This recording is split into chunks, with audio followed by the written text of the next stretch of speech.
I really want to encourage people to stay out of their dreams. And this year, right, what you see is a push for dreams.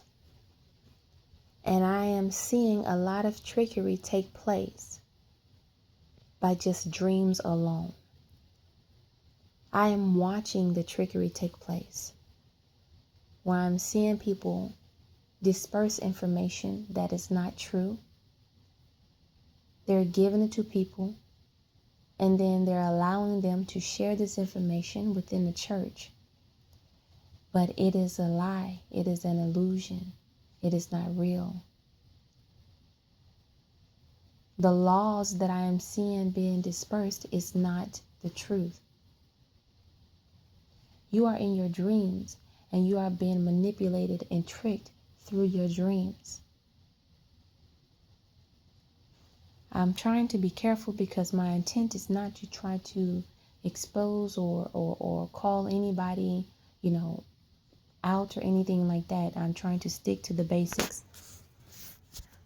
People must stay out of their dreams because you are being messed up. You are messing up your lives by focusing on a dream. Everybody needs to stay focused on the basics. The basics is in the Bible.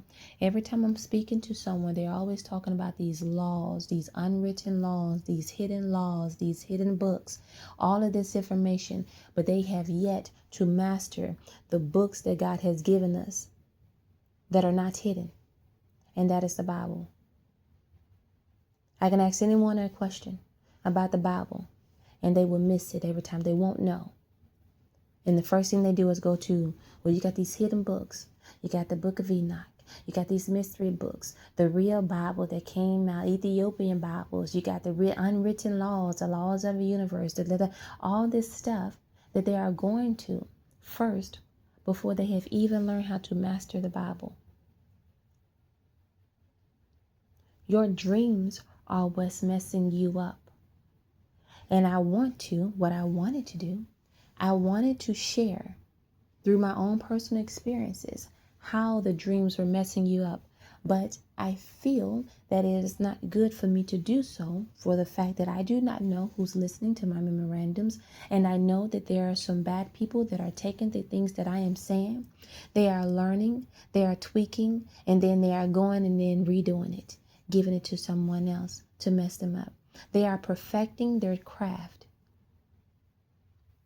So what they want is they want me to talk about dreams, which is why I had to banish any dreams that were not of God from being able to enter.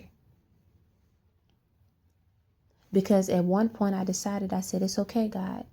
I'm going to let them through. And when the dreams come through, I'm going to use that as a teaching moment to share with people how they are being manipulated in their dreams. But then what I realized was that there were some good people, right, that were getting the messages, and then there were some bad people that was taking everything that I was saying, and then they were perfecting their craft, trying to see, how does it work? Let me hear what she said, because some of those bad people were the ones that were planting those dreams that did not come from God. Like I said, sorcerers and witches and things of that nature. So they were listening in, planting dreams, trying to get me to talk, wanting me to talk about it so they can see how it looked from my end.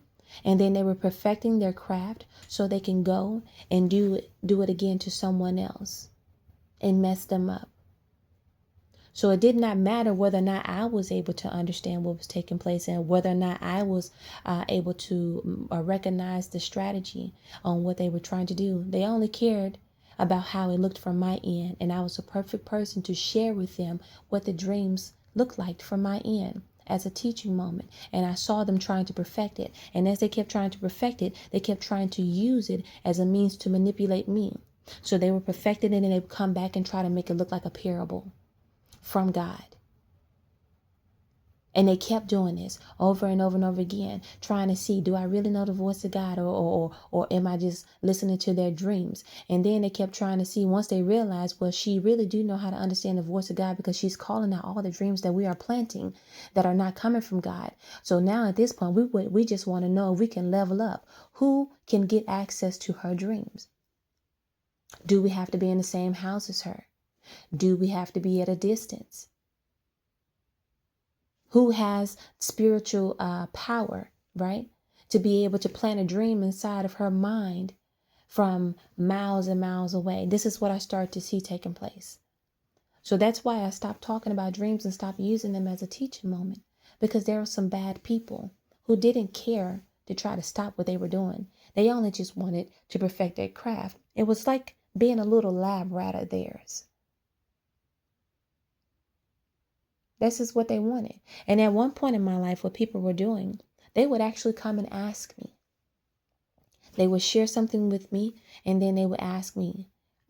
They would say it out loud. Like, I had a dream, so and so, so and so, and it would just so happen to be the same dream that I had that night. This is how I was able to put two and two together, because what they were trying to do, they were the ones that was planting the dreams, and then they wanted me to talk about it to see if the dream landed.